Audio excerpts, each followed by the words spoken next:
Saudara, 3 orang anggota DPRD di salah satu kabupaten di Provinsi Sumatera Barat ditangkap polisi saat pesta sabu.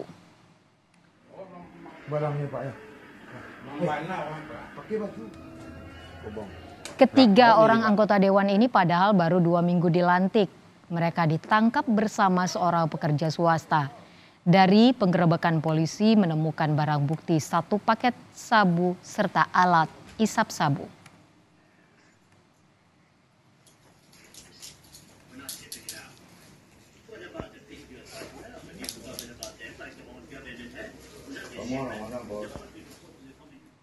Keempat pelaku ditangkap di 2 lokasi berbeda. Diawali dengan ditangkapnya seorang karyawan swasta di sebuah rumah di Kecamatan Padang Timur, Kota Padang. Dari pengakuannya, polisi kemudian menangkap 3 anggota dewan di sebuah hotel di Kecamatan Padang Barat, Kota Padang. Keempatnya kini terancam hukuman maksimal 12 tahun penjara. Penyelidikan yang dilakukan oleh Sat Narkoba menemukan 4 tersangka pelaku penyalahgunaan narkotika jenis sabu yang diduga diawali dengan melakukan memakai bersama. Kemudian kita temukan bahwa dari memakai bersama itu dari keempat ini ada yang mengeluarkan uang untuk membeli dan sepakat mereka untuk menggunakan bersama. Ya tentunya ini kita sedang kembangkan, kita lakukan penyelidikan, kita sedang mengungkap penjualnya, pengedarnya, ya ini sedang. Kita ke sorotan berikutnya, Saudara. Pasca ditemukannya 7 remaja tewas di aliran Kali Bekasi Minggu kemarin beredar di media sosial. Video sejumlah remaja diamankan polisi di daerah Jati Asih, Kota Bekasi dalam kondisi basah kuyup. Pakai baju oranye ya. Ada lagi. Dalam video amatir warga, Saudara, terlihat pakaiannya yang dikenakan beberapa remaja itu dalam kondisi basah. Para remaja itu diduga baru saja menyeberangi Kali Bekasi. Video itu diduga diambil pada Sabtu pagi. Di tempat terpisah, seorang warga bahkan mengaku dirinya melihat remaja lewat dari arah Kali Bekasi pada Sabtu sekitar pukul 12 malam. Lalu tidak berselang lama, sejumlah polisi memintanya untuk membantu remaja yang tenggelam di aliran Kali Bekasi. Dirinya kemudian mendapati 1 remaja yang nyaris tenggelam dan seorang remaja sedang bersembunyi. Dari keterangan remaja yang diselamatkan, masih ada 7 temannya yang tenggelam. Pakai baju oranye ya. 15 menit yang lalu, tiba-tiba dari kepolisian 2 orang itu datang, minta pertolongan untuk bawa tampang buat menolong anak yang kena dikubur gitu. Tenggelam katanya. Tenggelam. Bang, kau dan baca semua? 15 orang, kurang paham deh kalau 15 orang. Yang di sini? Iya. Oh, yang di sini Iya. yang waktu kena itu sama saya 8 orang. Basah semua. Basah semua. Berarti memang mereka habis nyebur kali ya, Bang? Iya. Oke. Barreskrim Polri menyebut sedang menyelidiki dugaan kebocoran data NPWP yang diduga milik Presiden Joko Widodo dan sejumlah menteri. Barreskrim berkoordinasi dengan Badan Siber dan Sandi Negara serta Ditjen Pajak. Dirtipit Siber, Barreskrim Polri, Brigjen Himawan Bayu Aji menyebut berkoordinasi untuk penyelidikan forensik dan penentuan pembagian penyelidikan soal dugaan data bocor. Barreskrim juga mengungkap tersangka serangan siber di website Badan Kepegawaian Negara. Brigjen Himawan menyebut akan menilik apakah ada keterkaitan tersangka dengan kasus kebocoran NPWP. Apakah ada hubungannya dengan yang ini? Itu sedang kita dalami. Kemudian kita juga menghubung komunikasi dengan BSSN untuk melakukan forensik. Seperti apa sih nanti topologinya, tipikalnya seperti apa, itu menjadi suatu hal penting untuk arah nanti penyelidikan. Apakah udah ada yang diminta keterangan? Masih berproses komunikasinya. Ya. Tapi memang ada. Menteri Koordinator Politik Hukum dan Keamanan Hadi Cahyanto merespon pertanyaan DPR soal dugaan kebocoran data 6 juta NPWP. Menurut Hadi, dari analisis sementara ada ketidakcocokan antara data yang disebut bocor dengan data asli. Hadi menjawab pertanyaan sejumlah anggota DPR soal insiden dugaan kebocoran data 6 juta wajib pajak oleh hacker Bjorka dalam rapat Senin kemarin. Hadi menyebut Badan Sandi dan Siber Negara (BSSN) telah melakukan analisis dan ada ketidakcocokan dengan data asli.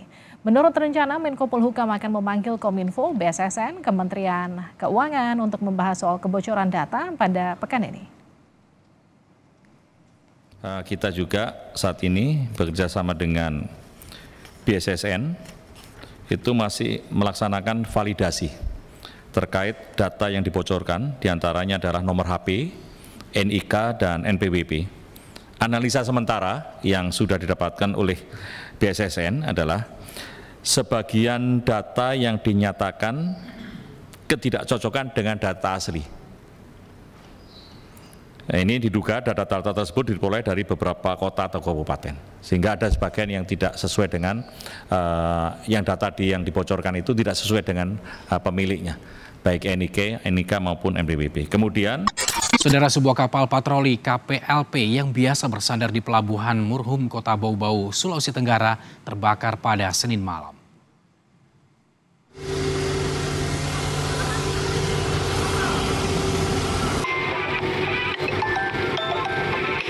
Saat kebakaran terjadi, tidak ada petugas di atas kapal.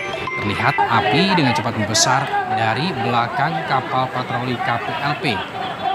Upaya pemadaman pun dilakukan petugas jaga di pelabuhan, serta sebuah kapal tukut yang berusaha menyemprotkan air ke arah kapal yang terbakar dan 5 unit mobil pemadam kebakaran. Menurut Kepala Kantor Pelabuhan Bau-Bau, Taher Laitupa, penyebab kebakaran masih diselidiki.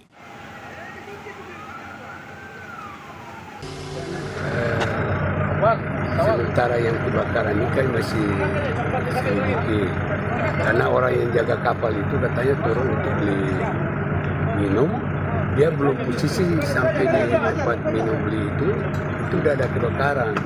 Nah, makanya kami sementara masih telusuri penyebab kebakaran itu dari mana ya. RS Polri Kramat Jati berhasil mengidentifikasi 2 dari 7 jenazah yang ditemukan di Kali Bekasi Minggu kemarin, Saudara. Kedua jenazah langsung diserahkan kepada keluarga. Kepala Rumah Sakit Bayangkara menyebut 2 jenazah telah berhasil diidentifikasi setelah mencocokkan data gigi, sidik jari, dan ciri-ciri medis kedua jenazah dengan keluarga. Keluarga turut menghadiri proses penyerahan jenazah di rumah duka Rumah Sakit Polri Kramat Jati. Sementara itu, polisi masih mengidentifikasi 5 jenazah yang ditemukan di Kali Bekasi Minggu kemarin. Pihak rumah sakit masih mengumpulkan data antemortem dan postmortem dari keluarga. Melakukan rekonsiliasi bahwa ada 2 jenazah dari 7 jenazah yang sudah teridentifikasi, dan ini kami sudah lakukan pemularasaan jenazah. Nanti kita akan antar bahwa jenazah ini sampai ke rumah duka.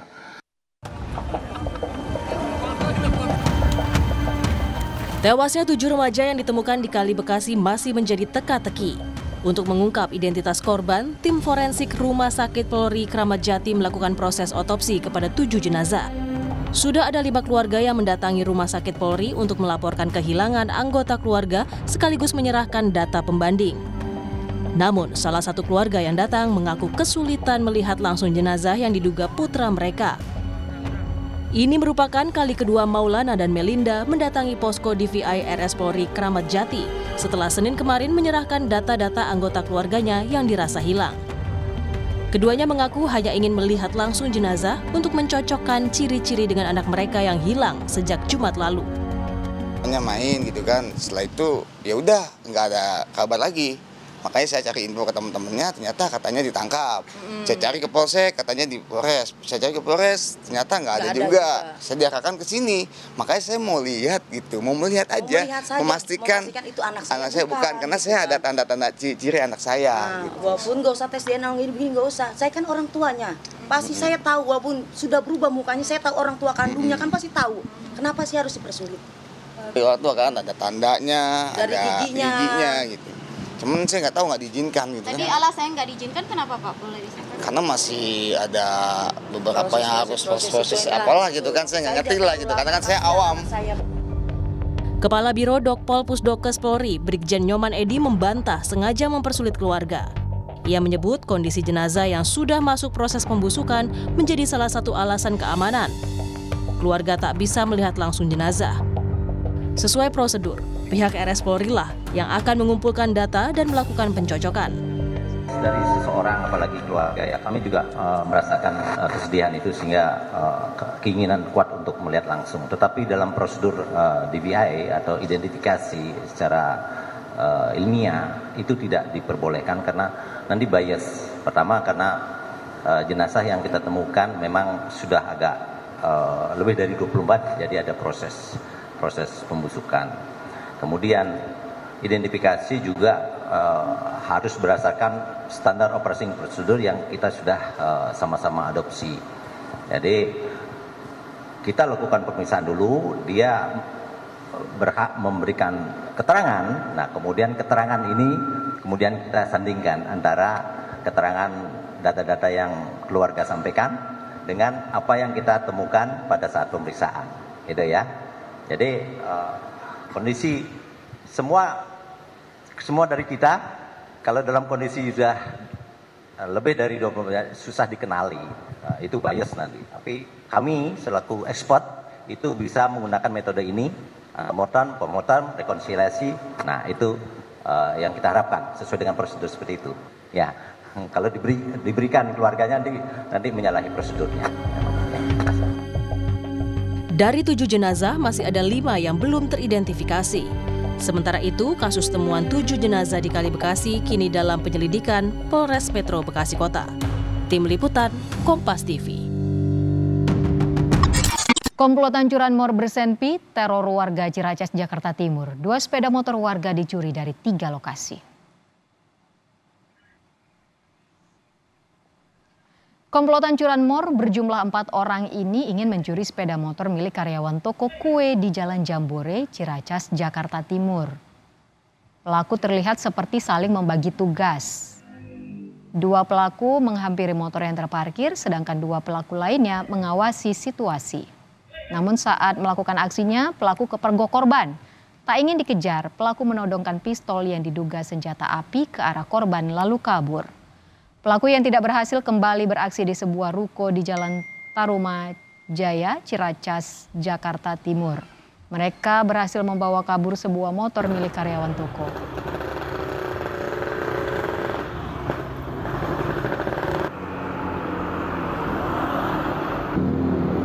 Iya. Satu dia market di sini kan, kira kita mau belanja dia. Lalu yang 2-nya itu kayak lihat situasi di depan. Teman dia langsung nyamper di motor saya, langsung lari gitu. Oh, Mbak udah curiga itu? Iya, udah curiga.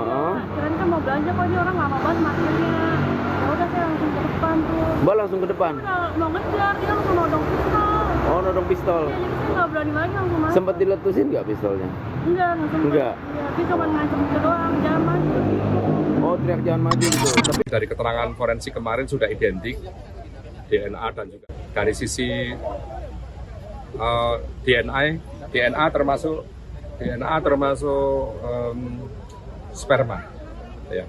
Tapi dari keterangan forensik kemarin sudah identik DNA dan juga sperma yang ada di tubuh korban. Sperma berapa orang? Sementara memang baru 1 ya pelaku itu.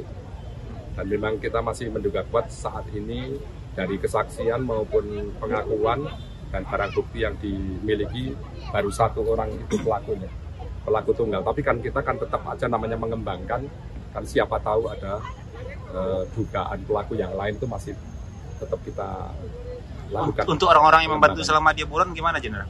Kalau namanya membantu, saya kira masih perlu dicermati lagi, dibuktikan lagi. Wujud apa perbantuan itu, karena membantu itu pun kan juga menjadi tersangka pasti. Seperti misalnya mensupport logistik atau mungkin menyimpan tersangka di tempat tertentu, melindungi tersangka. Tapi justru poin-poin itulah yang sedang kami kembangkan. Jadi kami tidak akan menduga-duga, tidak akan berasumsi kecuali nanti fakta yang menunjukkan ada pelaku yang lain. Sehingga tidak menjadi tanda tanya bagi publik, termasuk kami sendiri sebagai atasan penyidik, tetap memerintahkan kepada penyidik, kepada tim gabungan ini untuk mencermati sereal-realnya, bukan berasumsi. Tetapi awal mulanya memang boleh mengasumsikan, kemudian mencari pembuktian dan kesaksian. Kalau memang ada hal-hal yang menguatkan, pastinya semuanya akan berkembang. Tapi sampai saat ini memang kita yakini